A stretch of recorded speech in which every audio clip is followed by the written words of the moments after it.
Hello everyone, my name is Christian. Welcome back to Tekpon. Today our guest is Vincent, the VP of Product at Dealfront. Hello. Hey, Christian, great to be here. Great to have you on the podcast. At first, for anybody that doesn't know yet, what is Dealfront? So Dealfront is a go-to-market platform for B2B companies. So if you're selling to other businesses and you want to figure out, who's in your target market, which companies, which contacts work there, who's visiting your website, those kind of things, we can tell you that. Right. Tell us about your role at Dealfront. What do you do, let's say, on a daily basis as the VP of Product? Oh, on a daily basis, yeah. So as VP of product, I have everything around product as you'd expect. So product management with product design, product analytics, and currently my role is a lot about how we make the platform work together, right? So we have different product teams, like the things I just mentioned, right? We have a product for web visitor identification, and it needs to work well together with our other product where you can look for companies, for example. Yes. And so making sure that these dependencies and these interactions work well, coordinating the teams on that, and keeping the bigger picture in mind. That is a lot of where my day is at. And of course, working with my team members and making sure that they can march forward wherever they need to. How big is the team? In total, we are 12 at the moment, I think, just in product. So product is always a small unit, but has a wide reach because each of the PMs has 4 or 5 engineers that they're working with. And so the influence is felt more than just the usual 12 people. It feels always odd when I say the team size, but we're efficient. That's perfect in times like this. But how long have you been at Dealfront for, and what's the story of you joining the company? So Dealfront is the result of the merger between Echobot and Leadfeeder, right? So two companies, two European businesses. That was announced in 2022 in April or May. And I joined that year a few months later to help with the integration of the solutions and to create the bigger platform proposition that we now call Dealfront. So that's the story of how I joined. I was before this, I was at already in the space for about 10 years. So I was at ZoomInfo before this. I ran my own business for about 8 years, also in the sales and marketing software space. So all of that built up to where I am today, I guess. Right. Do you think you can walk us through the journey of how you started your career? Yeah. So funny enough, when I finished studying, I'll be quick, don't worry. But when I finished studying, I thought I wanted to go into management consulting. I started a few small businesses already until then, but for some reason that got into my head, that thought. But then after doing an internship, I realized that was not for me. And I was someone who just wants to get his hands dirty and do things. So with that, my focus went back to tech in the end, so startups in that sense. So first I joined another company where I spent about 3 years in business development. So I did actually like the sales work. Yeah. And I had done some of that in the earlier days of my career as well. And then after that, I decided I wanted to set up my own business, and that's what FunnelFox became. So I ran FunnelFox for about 8 years, which started very simple as a reminder of which companies or which contacts you should follow up with again, but then grew into something much bigger. Ran that for about 8 years. After that, moved on to become a product leader at ZoomInfo. So ZoomInfo acquired a company called Ringlead, and with that acquisition, I was helping them with something at the time. I was asked to take over a part of the team there, and did that for well over a year. And after that, look for something in the same time zone, because ZoomInfo is, of course, it's a great company, but they're also a very American company, logically. And eventually, found Dealfront, and very happy there now. Great story. And in April, you're launching your new book. Please tell us more about it. That's right. I decided to write a book. Sometimes I wonder why. It's been a lot of work, but it's also been a great journey, And I've always wanted to do this, and I was reading through the content about product-led growth, which is a big topic. So there's different types of product leaders. I'm the kind that looks a lot at like the business model and the growth, and therefore PLG is of course top of mind for me, right? Because that's the part that I can actually influence with my teams. And so the more I looked at our situation, because I'd worked with PLG already at FunnelFox, but at Dealfront, we were putting together one company that had a strong product-led DNA and another company that was like traditional sales. And right. So it became a lot more apparent how the two are different, and actually how a lot of the content that's out there doesn't really take into account what to do when you have a business already that is running well on traditional sales, but you now want to start introducing product-led principles into that, which I realized is actually probably most of the companies out there. And the more that thought matured in my mind, I realized, well, maybe I should just start creating something myself about this. And that's how the book started. And yeah, the main message behind it is in the end, like that it's not an on-off switch. That you're not either PLG or you're traditional sales. It's, you know, it's like a water faucet. You can add some cold water and some hot water, and you can like set it exactly to how much you want to use of each right. till the temperature is right for your business. And yeah, that's the big idea behind it. And you named it product-led sales. That's right. Okay. What do you say are the things that people can learn from it, and who should actually read it? Who is it for? Anybody who's in B2B software and is wondering how can I use the product in any part of the customer journey to sell more or more efficiently is the audience. So that could be product leaders, it could be founders, it could be revenue leaders. Anybody who's interested in those topics is the audience. And I've had all those roles also, right? So I've been a founder CEO, I've been in sales, and I'm in product now. And so I try to write it in a way that is accessible for everybody. And so if you go through the book, you'll realize that when people think about product-led growth, initially it was all about viral growth and users inviting other users or promoting your brand, and that is great. That's a great part of PLG. But it's become a lot more, right? Now it's also about onboarding, like getting people into a free trial so you capture more of your website audience. And then once they're onboarded, you want to retain them, and you want to maybe even identify the ones that you can expand the contract with. And there you might use, again, some in-app features or messaging to do that. And so that's what PLG has become. And now the question is, how do I combine that with my sales team? And how do I figure out when to do what? And so it's a lot about what are your business priorities, and that's what should matter. It's never about let's do PLG. It's like, no, we need to sell more efficiently. How can PLG help us do that? And how can we leverage what we've learned in sales or in account management or in CS and do that even better by adding automation, which is in the end what PLG is, right?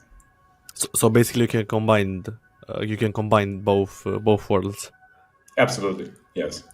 And at the start, when a company is just starting, do you think it will be better to focus on larger sales or on PLG?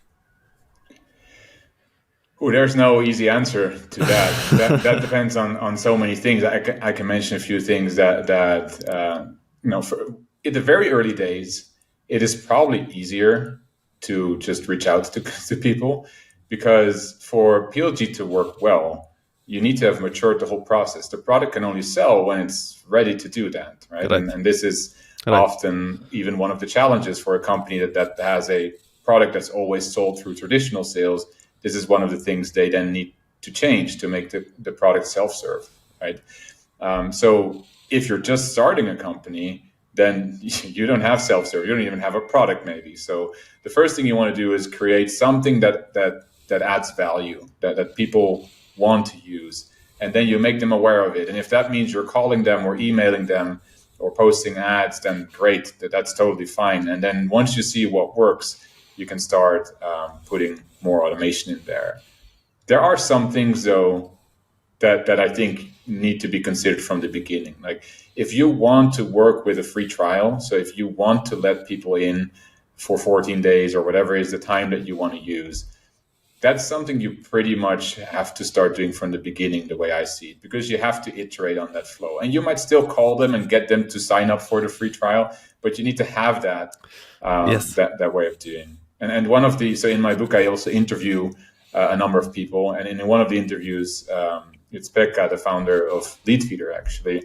He's also saying, well, they just gave it away for free in the beginning. And there was not really a trial. You could just use it, right? And that's how they made sure that it adds value, that people wanted to keep using it. And only at that point do you start charging for it and then start that learning journey. Great answer. I love it. What did you say are the top, let's say, most common mistakes that you see in this space when trying to start a PLG motion or switching or combining them both? What's your take on that?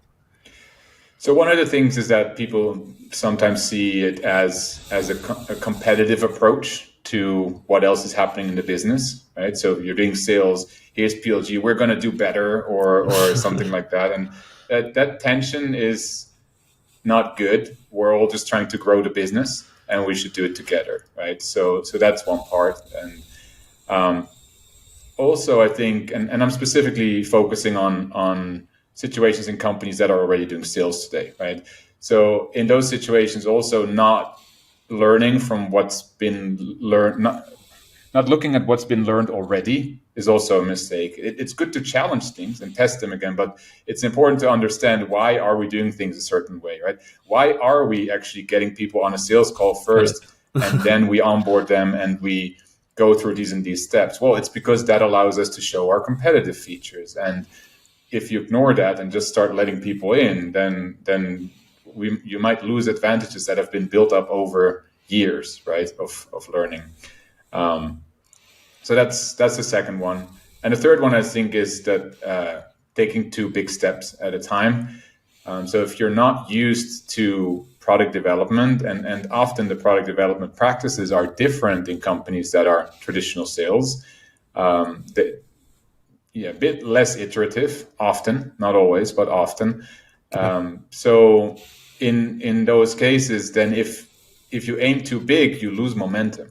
Everything you build always takes 3 times longer than you think it takes. That's just like a rule of thumb. Yeah. Even when you try to take that into account, it still takes 3 times longer. It's crazy, but that's how it works. And so if you take 2 big bets, then you're just waiting for months to learn, and it's the speed of learning that matters. That's how you will actually find the ways to growth. So little experiments rapidly after each other, while also, of course, working on like the bigger bets in parallel, but de-risking them as much as possible. That's generally the best approach. Right. And you're also an advisor to other companies, right? Yes. So usually, what do you help them with? That ties back a bit to the different experiences I've had as a founder. So that's, if you think about the essence, it often comes down to pragmatism. It's like, okay, how do I get to the next level? How do I, validate that this thing works? What is my next step as a business, and how do I make it as simple as possible? And so I like to help out in the early stages with that. It's just fun, I think, just putting something new into the world. Right. And then if we look at more at the product-led sales and the PLG part, that's really when a business is a bit more up and running. So things are working, but feels like kind of we're missing something, or there should be more to this than when a business is doing $1 million in revenue or a few million at that point. It's like, hey, how do we get 20-30% more out of this? Then it's more those kind of conversations. Now I'll get back to Dealfront side. I'm curious to know, what was your biggest challenge since joining the company? Well, I think that's an easy answer if you're going to do a merger of equals with 2 companies. The biggest challenge has been to, make the merger happen, to put them together. But I'll get a bit more specific for you, of course. I think in the end, it's about figuring out what we need to do next. And funny enough, that remains the challenge no matter how small or big a company is. It was the biggest challenge when I was running FunnelFox, and it was the biggest challenge when I was at ZoomInfo.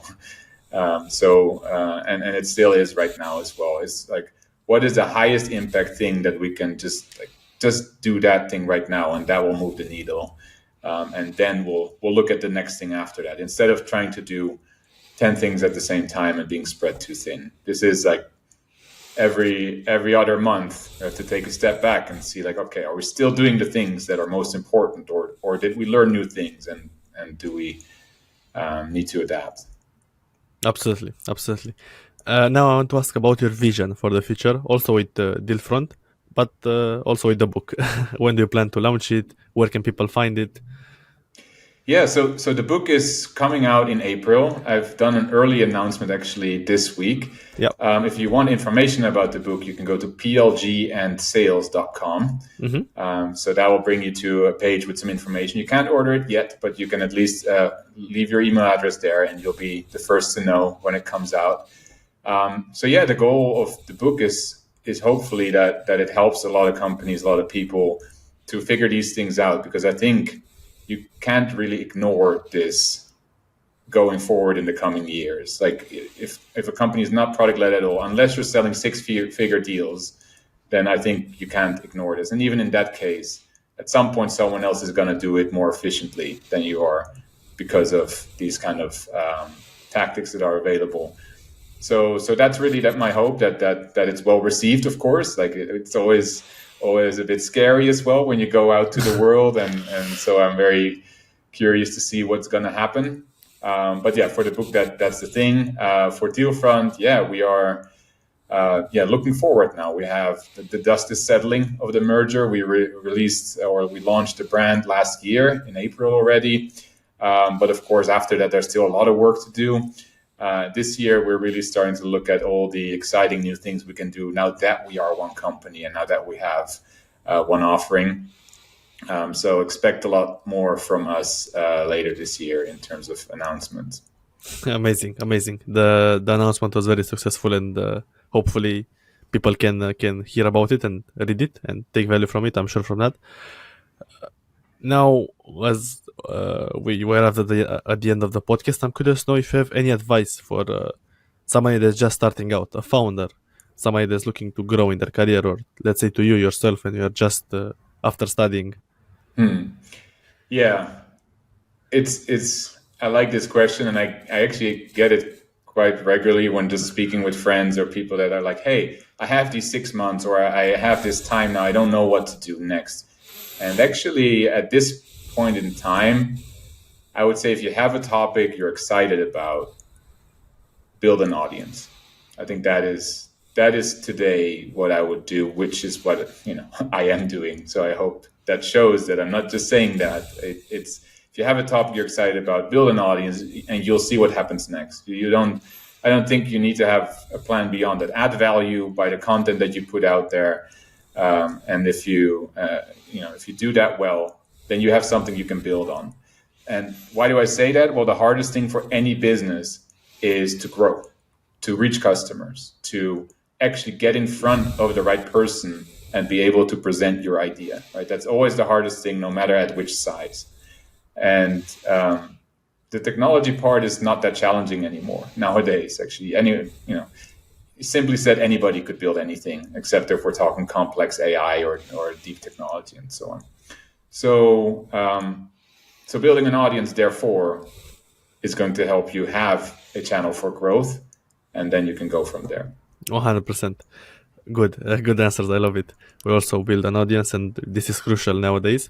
But my last question would be, because this is a SaaS podcast, what's your favorite SaaS tool that you use, but apart from Dealfront?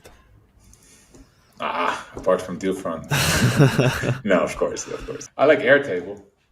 Good. Actually, I like Airtable because it's extremely versatile, and I can put it into many automations. I can use it for, if you're a little bit handy with technology, you can repurpose it for so many different things that, it's a tool I like.